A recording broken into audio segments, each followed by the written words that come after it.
Hey everyone, Nigel and Luke here, and welcome to Crime Zone.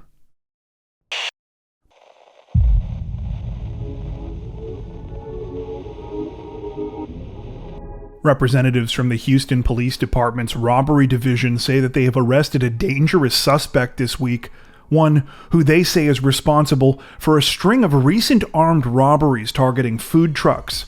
According to reports, the crime spree began on August 9th when the suspect, now identified as Edelnilson Benavides Cornelio, showed up at the El de la Barbacoa food truck armed with a black sawed-off shotgun. The truck's owner, Rolando Hernandez, said that Cornelio pointed the weapon at one of his employees and demanded cash, which they handed over. Thankfully, no one was hurt. However, Hernandez and his employees were left understandably shaken.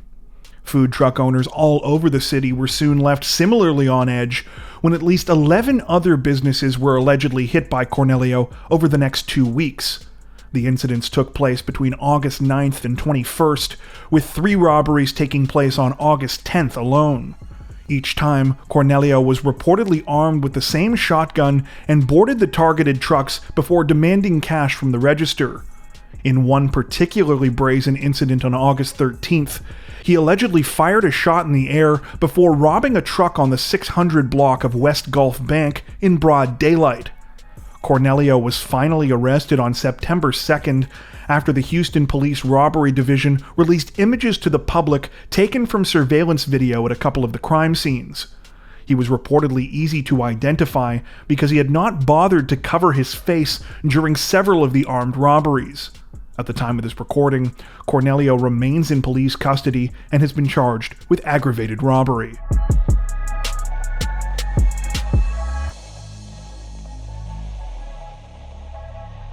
Representatives from the NYPD are investigating a disturbing assault case this week after a taxi driver was caught on video dragging an elderly woman out of his vehicle in broad daylight and leaving her in the middle of the street. According to reports, the incident took place at around 3:15 p.m. on August 31st, when 78-year-old Catherine Shine was traveling in a taxi in Brooklyn. Her trip was part of the city's Access a Ride program, a paratransit service provided as an extension of the public transportation system for eligible people with disabilities or health conditions that prevent them from being able to use the city's buses and subways.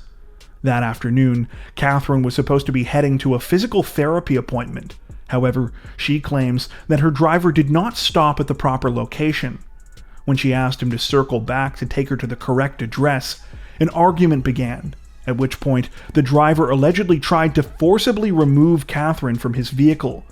He grabbed her by the leg and dragged her out of the taxi as she yelled for help and tried to defend herself with her walking stick.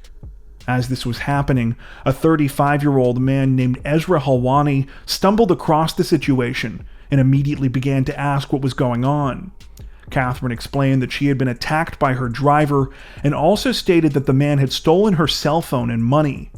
Ezra confronted the driver and managed to get Catherine's phone back. However, as he went to check on the 78-year-old, the driver made a beeline for the driver's seat of his vehicle. Ezra blocked the man's path with his body, but the man accelerated right into him, seemingly undeterred by the fact that Ezra was in the way. The whole situation played out on East 34th Street near Avenue North in Marine Park, with Ezra recording his interaction with the driver on his phone. When police arrived at the scene, both Ezra and Catherine were taken to the hospital, where each of them were treated for minor injuries. Both have reportedly since been released. After Ezra's footage of the encounter was posted to Twitter, the New York State Federation of Taxi Drivers identified the man involved in the incident as Mohammed Ahmad Al-Sakran. They also issued a statement saying that they would support a total revocation of his driving privileges. At the current time, the NYPD say that they are investigating the incident, though it appears that no criminal charges have yet been filed. It's unclear if they are still trying to track Al-Sakran down. The situation is still developing.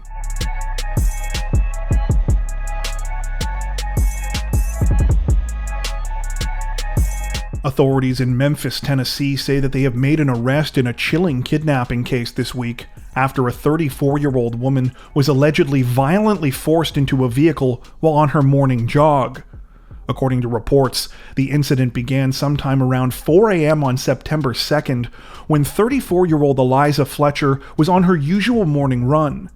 As she ran past the 3800 block of Central Avenue near the University of Memphis, however, she was attacked and forced into the passenger side of a mid-sized black SUV. The vehicle, which was later identified as a GMC Terrain, was captured on video surveillance in the area passing by Eliza shortly before the kidnapping. After coming to a stop, the driver appeared to wait for Eliza to run by before getting out and running towards her aggressively. Following a struggle, the 34-year-old was forced into the vehicle, after which the SUV remained in the area for about 4 minutes before driving off. Police were first alerted to the kidnapping more than 3 hours later when they received calls from Eliza's husband Richard and from the University of Memphis. A search began immediately, resulting in the discovery of at least 2 key pieces of evidence at the scene: Eliza's damaged cell phone and a pair of Champion slide sandals believed to belong to the kidnapper. Thanks to this evidence, as well as descriptions of the vehicle used in the crime, investigators were able to make a major break in the case the following day, when the GMC Terrain was located in a parking lot in the 5700 block of Waterstone Oak Way at around 10:45 a.m. Shortly after, a man matching the description of the kidnapper, later identified as 38-year-old Cleotha Abston, was reportedly spotted in the area. He attempted to flee, but was captured by police. According to investigators, there are now several pieces of evidence linking Abston to the case. His SUV had the same distinguishable damage as the one used in the crime, and his license plate was a match to a partial license plate that had been captured by the surveillance cameras at the crime scene. The pair of Champion sandals recovered from the scene were also tested for DNA and were reportedly found to be a match to Abston. Perhaps the most chilling evidence against the 38-year-old, however, comes from 2 witness accounts of his behavior following the kidnapping. One of these witnesses, Abston's brother Mario, says that Abston came to his house and was acting strangely, and proceeded to do a deep clean of his SUV and washed his clothing in the sink. Abston has now been charged with especially aggravated kidnapping and tampering with evidence. However, he has allegedly so far declined to share any information concerning Eliza's whereabouts. At the time of this recording, the search for Eliza continues. The 34-year-old is reportedly a beloved mother of 2 and a junior kindergarten teacher, and her family is currently offering a $50,000 reward for information that can help track her down. After finishing the recording and editing for this segment, another update was released in the case that we felt was important to include. Sadly, it was announced sometime on September 5th that human remains had been discovered that could be those of Eliza Fletcher. At the current time, investigators are still working to identify these remains, but say that they were found within walking distance of where Abston was seen cleaning his vehicle shortly after allegedly kidnapping Eliza. The situation is still developing.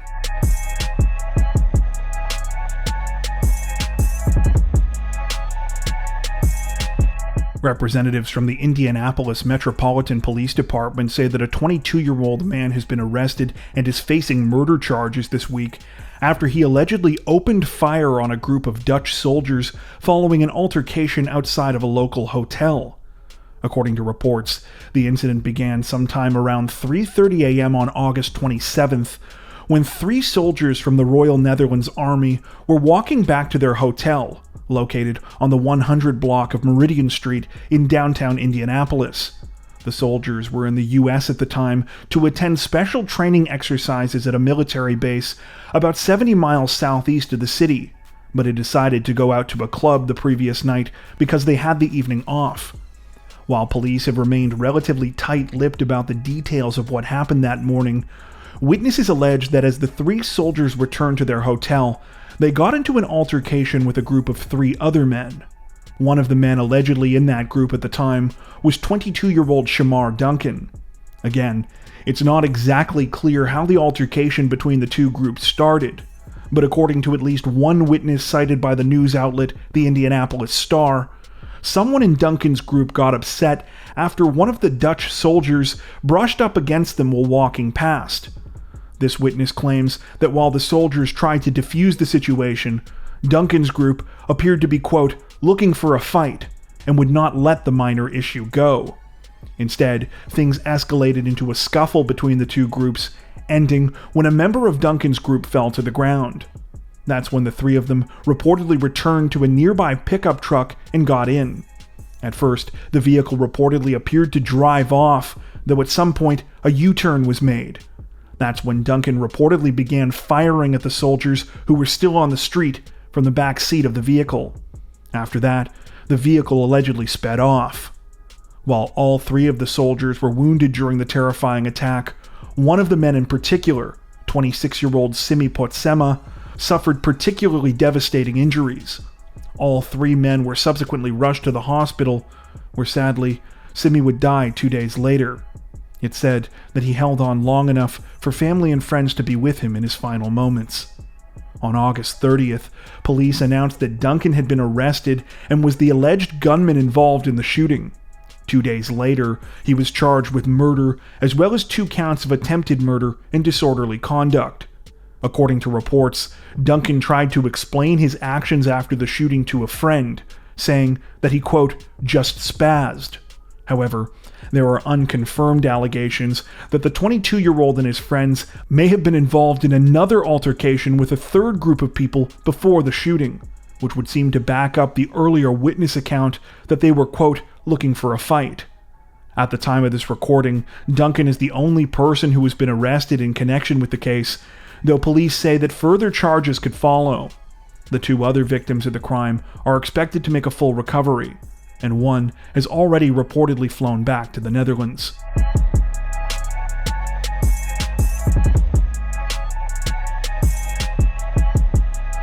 Authorities in Towner County, North Dakota say that they are investigating the tragic shooting deaths of 4 people this week after the bodies of a local farmer and 3 other men were found in the middle of a wheat field. According to reports, the incident began sometime on the night of August 29th, when police received a call about 4 men who had been found dead on a piece of farmland just south of the city of Kandu. They arrived to find the bodies of the farm's owner, 56-year-old Douglas Dulmage, along with 3 other men believed to be his farmhands. These men were all members of the same family and have since been identified as 34-year-old Justin Bracken, 64-year-old Richard Bracken, and 59-year-old Robert Bracken. All 4 men died of gunshot wounds. Owing to undisclosed evidence at the scene, as well as the fact that the alleged murder weapon used in the shootings was found near one of the men's bodies, authorities now believe that one of the men shot the others before taking his own life. Police have so far refused to reveal whose body the weapon was found near, though seem to have ruled out Douglas, as reports state that it's believed that he was shot while in the middle of harvesting wheat on his combine. According to one of Douglas's close friends, Pat Traynor, the incident has come as a complete shock to the farmer's family, who he says are now, quote, living a complete nightmare. Not only are Douglas's wife and 2 children trying to deal with the unimaginable grief of the situation, but they are now left with the additional task of trying to figure out how to harvest the rest of their wheat, corn, and soybeans at this critical time of the year. At the time of this recording, few other details have been reported about the case, and it's unclear what circumstances might have led up to the tragic crime. The situation is still developing.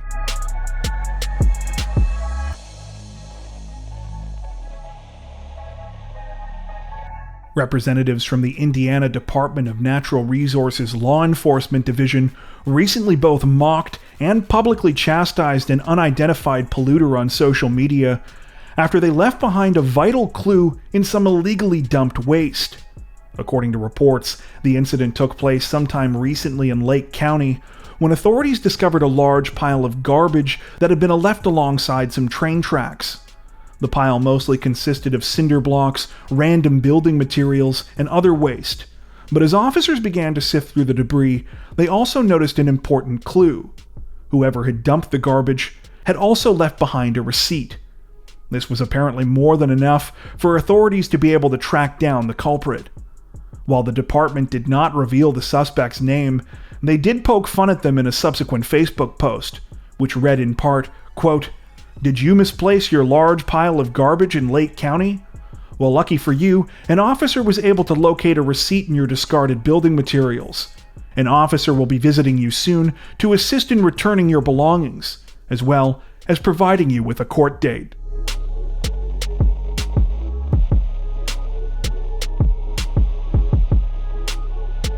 Authorities in the city of Bend, Oregon say that 3 people are dead this week, including the gunman, after a terrifying shooting at a local grocery store.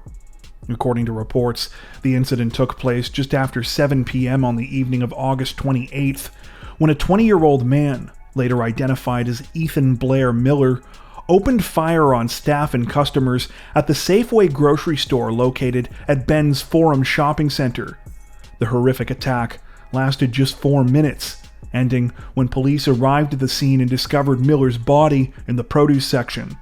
He reportedly died of a self-inflicted gunshot wound. Sadly, 2 other people were killed as a result of the shooting, an 84-year-old customer named Glenn Edward Bennett and a 66-year-old produce employee named Donald Ray Surratt Jr. Glenn was reportedly the first victim to be shot and was pulled outside during the attack by a couple of people who had originally managed to flee to safety. Though he was treated for his injuries at the scene, tragically, he didn't make it. According to reports, Donald Surratt likely could have fled to safety, but instead chose to stay behind to try and ambush the shooter to put a stop to the attack. He hid behind a stock cart and waited until Miller looked the other way, at which point he attacked with his produce knife. Though Donald sadly lost his life while trying to fight Miller, his actions have now been credited with providing others with crucial time to flee the store, something which likely saved lives. Reports state that Donald was a veteran of the U.S. Army, and though he was never deployed to active combat zones, he served for 2 decades as a combat engineer. As for Miller, authorities say that in the wake of the attack, they discovered a disturbing manifesto that he had written and posted online. In the document, he reportedly claimed that he was angry at society and wrote that he, quote, "simply wanted to die and leave a lasting impression and a violent mark on this world on my way out." The manifesto also claimed that Miller's original plan had been to attack a local high school on the first day of classes, though he changed his target because he, quote, "could not wait any longer." Miller is said to have been a former employee of the Safeway grocery store where the attack took place.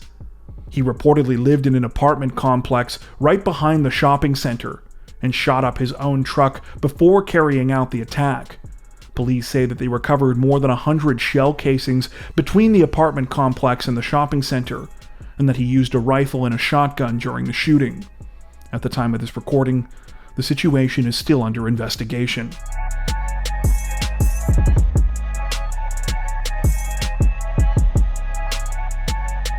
Representatives from the Saskatchewan Royal Canadian Mounted Police say that they are searching for 2 suspects this week who were allegedly behind a spree of terrifying stabbing attacks that left at least 10 people dead and more than a dozen others injured.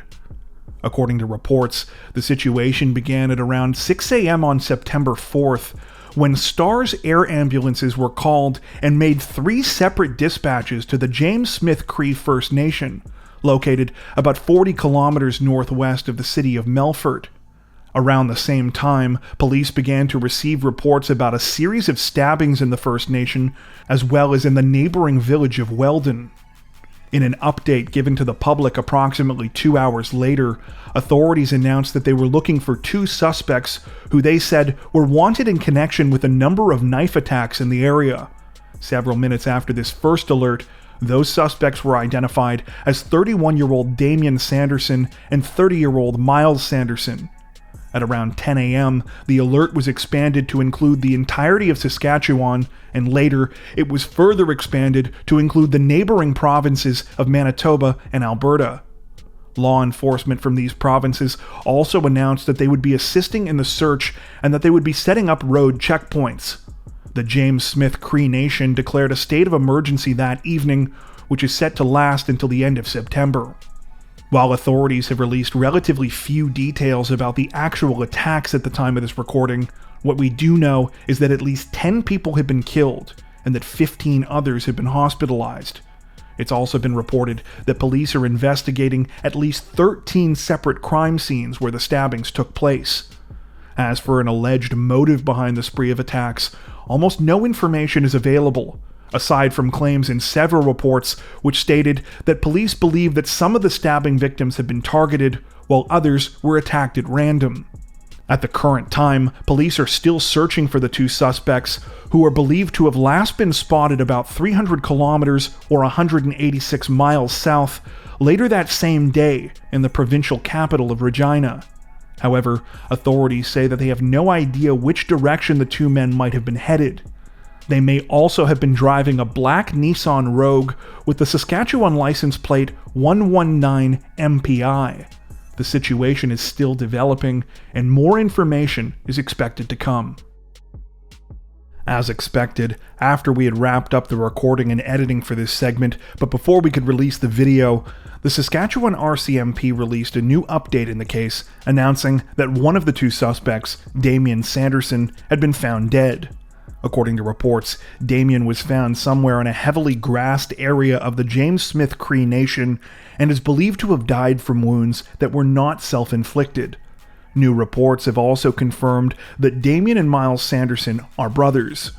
Several local media outlets now say that police have actually been searching for Miles since May, when he stopped meeting with his assigned caseworker after receiving statutory release from prison on a 5-year federal sentence for assault, robbery, mischief, and uttering threats. Prior to this week's stabbing attack, he had already been classified as unlawfully at large. At the time of this recording, Miles Sanderson is still on the run, but the situation is still developing. Before we wrap up, we'd like to take a minute to thank our amazing supporters over on Patreon. As many of you are aware, our situation on YouTube always seems to be a bit uncertain, but our patrons help to ensure that we can continue to make content like this long term without having to worry as much about what surprises might be thrown our way. Plus, patrons also get access to 4 additional stories per week for each of our Crimes of the Week and Crimes of the Week International videos. If you'd like to help support the channel directly, head over to patreon.com/crimezone to join. You can also find that link in the description below. As always, thank you so much for watching, and take care.